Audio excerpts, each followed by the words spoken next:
Let's take you through what happened last night. Super Bowl 60 up north in Santa Clara. Darnold and the Seahawks, Maye and the Patriots. And Tedy, the story of this night right from the get-go was Seattle's ability to get to the quarterback. Whether it's with timely blitzes or just four-man rush, getting there, Witherspoon here, great night, all night, getting to the quarterback, getting Maye on the ground. Seattle didn't have much explosive offense, Nick, but what they did have was Kenneth Walker. Yeah, especially early in the game. It felt like that first drive, Kenneth Walker got the edge so many times, and it set up some more runs later in the game, but it kept beating him to the edge and exploding down the field for explosive plays. On his way to an MVP award in this Super Bowl, Schefter, Kenneth Walker really was the biggest star of the night. And he saved his best performance for last. He becomes a free agent this offseason. I would figure he has to be a priority in Seattle. Meanwhile, Rex, it was that left side of the offensive line for the Patriots that could not hold up. Yeah, absolutely. That was a problem for them all night. And both these rookies over here, they may be good players down the road, but last night they had it handed Rookie to them. beating them right there. Riley Mills, nice sack. Dominant, but it was only 9-0 at halftime. The Patriot defense held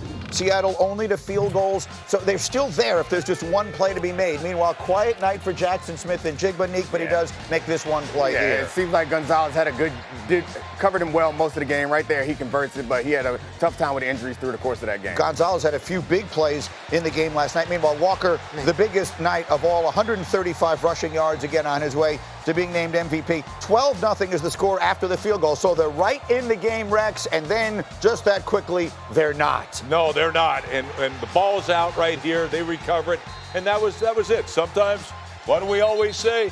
When you hit the quarterback, the entire team feels it, and that's exactly what the hell happened again. Mike McDonald was feeling it. Sudden change, always get a quick score. A.J. Barner. Yeah, they were drawing him in with those running attacks. They had him in man coverage. The linebackers right here, you see, too aggressive. Watch how he attacks the run. His man coverage guy completely by himself in the end zone for Barner for 6. So 19-0, felt completely over. But, Tedy, Patriots then respond quickly. It's still early fourth quarter, and here's Mac Hollins. You know, you're thinking it's still a game. Finally, they open a little bit. Drake takes a chance. All right, Mac Hollins comes through big for him.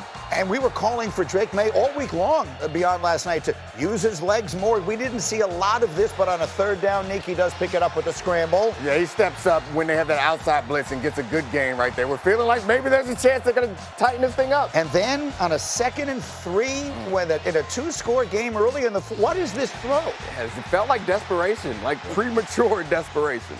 That was a terrible moment there for the Patriots. The interception from Julian Love. Seattle turns it into another field goal, 22-7. Again, that was a 2nd and short early in the fourth quarter. There's still very much a game, and then it isn't anymore. And then, Rex, the final exclamation point from this Seattle defense. Oh, I love it. Nail to Tracy, nail the quarterback, pick the ball up, and it's over. Why? Why did they come from that side? Because all the protection was through those rookies over there. Disaster for New England. And so there is the defensive touchdown. The great defenses always seem to score. Don't they? Amazing how I think I heard that when we were watching this game in the biggest game. Right before they scored it. Disappointment, obviously, for the Patriots. Elation for the Seahawks. Lemon Lime is the winner of that prop bet. Mike McDonald getting the Gatorade bath, the confetti falling. For Drake Maye, there'll be better nights. None better for Seattle. They are the champions of the football world. And the game got a little loose in the fourth quarter, but don't let the final stat sheet give you the wrong impression. Wow. This was a dominating defensive performance. Through 3 quarters, Seattle held the Patriots to 0 points. That hadn't been done since the Steelers did it to the Vikings in Super Bowl IX. After the game, all the talk was about the D. 3 turnovers, 6 sacks. At what point did you know in this game that it was yours? Early in the first quarter. I think just the style of play we put on display early let us know everything we need to know. They're the best in the world. Defense wins championships. From the front line to the back line, those guys, man, are special. We're not here without our defense, man. The real dark side get dark, like for real. I didn't have my best stuff today, but the team had my back. Our defense, our special teams had our back, and we just played how we always played. Resilient, and we're came out on top. So it was pretty special. You know what it is. But then you come back to the sideline. Everything worked that we talked about all week, fellas. We got it from that point on. I think that was really telling with Julian Love, how we knew we were tougher. We knew we could win one-on-one. Hall right here with the sack. We knew that would happen.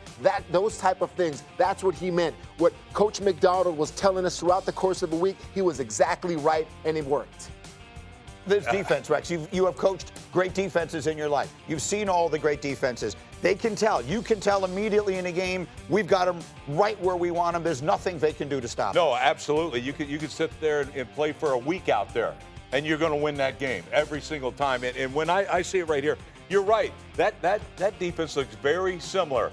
Why? Because the same system back in the day with the Ravens, that Seattle defense, McDonald brings it over there. By the way, it worked 20 years ago. It works now. It's the elite defense. It never gets stale. Why? Because you attack. We saw simulated pressures. Yeah. All right? We saw fire zones. We saw a four-man rush dominate. We saw 0 blitzes with 2 late droppers. We saw simulateds all over the place. Safety that looks like a Sam, that can be a dime, an Eamon Warrior. That's the more. That's if we're talking about some of the more like sophisticated developments, is that they don't play base, or they play base with a safety at linebacker, and then instead of nickel, they play dime. The versatility of their secondary, I think, is really what made this team special. And the reason why, to Tedy's point originally, why they knew it was over from the start is they had the Pats had no advantages. Like, we're not quicker than you. We're not more physical than you. We're not stronger than you. We're not faster than you. And our scheme is not going to outsmart you. Like, they're looking around and like, where do we have a matchup where we think we can win? There was not one out there on the field, unless the quarterback can just play out of his mind, and he couldn't. And to go back to what Julian Love said, you could see it right away. First couple of series, New England's going 3 and out. They're punting the ball more frequently than they're completing passes. Yeah. And it highlighted everything that Seattle is about. We're talking about where this defense ranks.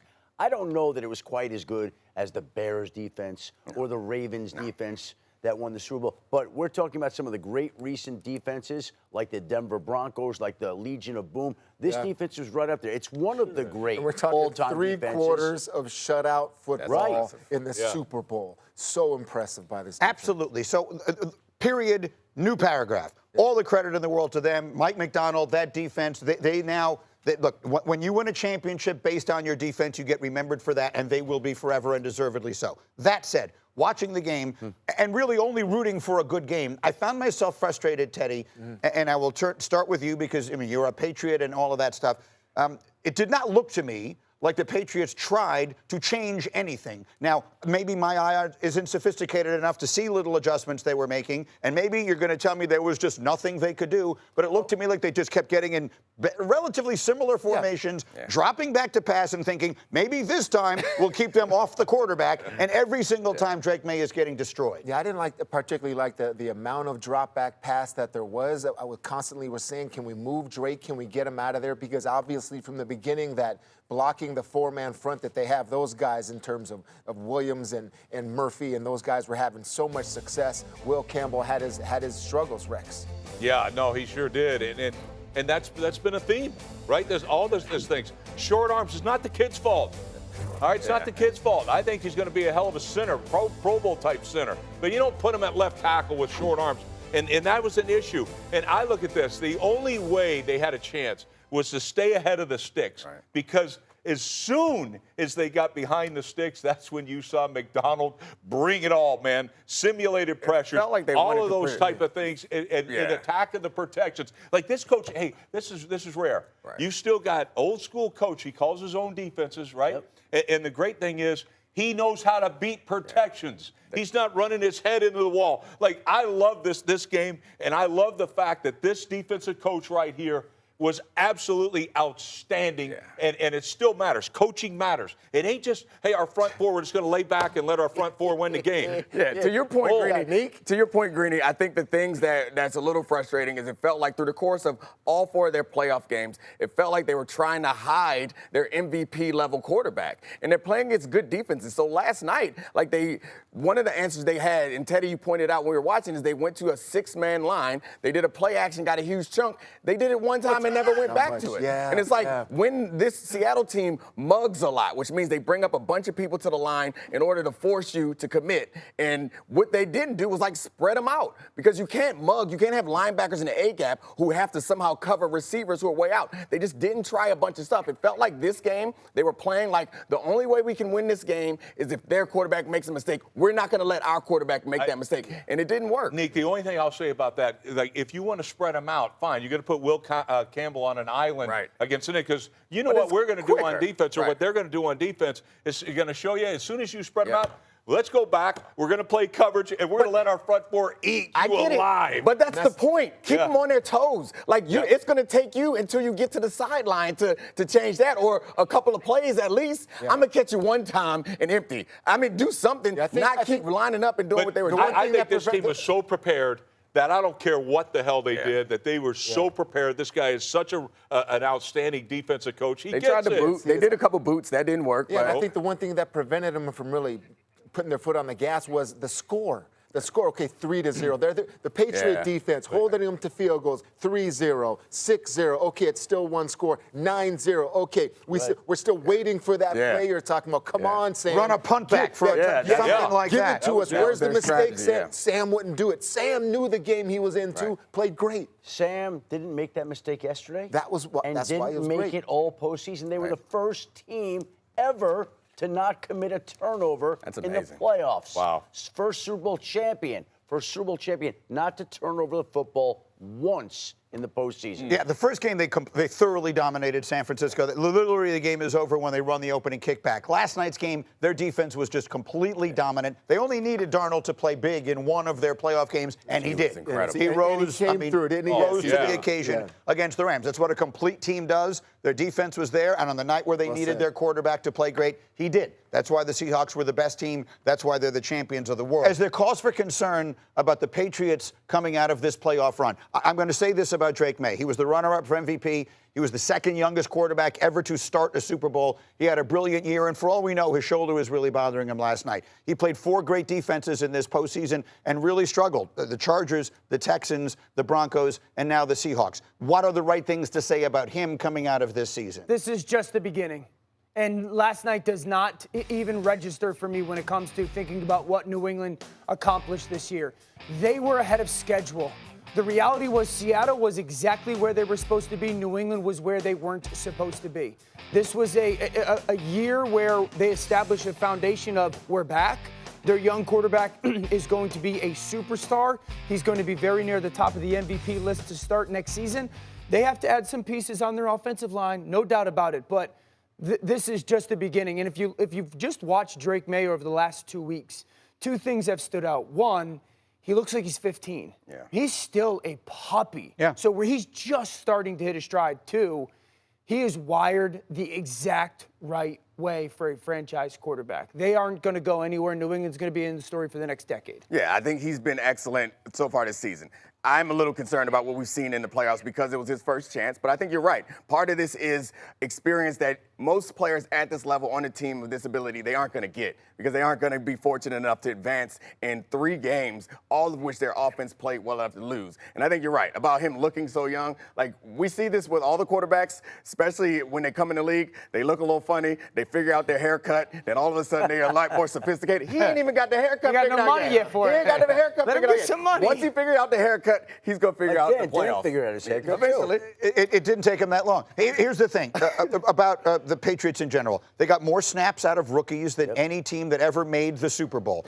Yeah. So all this ahead of schedule stuff, I completely agree with. It's not a team that anyone expected to be here. They won 4 games last year. Yeah, the only thing I'll say is I'm old enough to remember when Dan Marino, who was 35 days younger than Drake Maye is, went to the Super Bowl, and I remember thinking, oh, he's going to get back here 5 more times. 20 years later, Joe Burrow was the same guy. Oh, we're going to see him every year. I think he's been to the playoffs 1 time since. And I'm going to bet money right now that Josh Allen and the Buffalo Bills are going to be a little bit motivated next year to bounce back. Like, this is a chance to take down Buffalo. Buffalo will be back next year. New England next year goes to Chicago, to Kansas City, to Detroit, to the Chargers, to Seattle, to Jacksonville, gets Green Bay and Denver home, outside of adding in. We were saying all the same stuff Yes. about Jaden Daniels last year. Yeah. Oh, just wait till next year. Guys, it is a year-to-year league, and you cannot put in anything in pen. You said Marino, I said Burrow. You can go through the list of 20 different young quarterbacks who didn't get back there.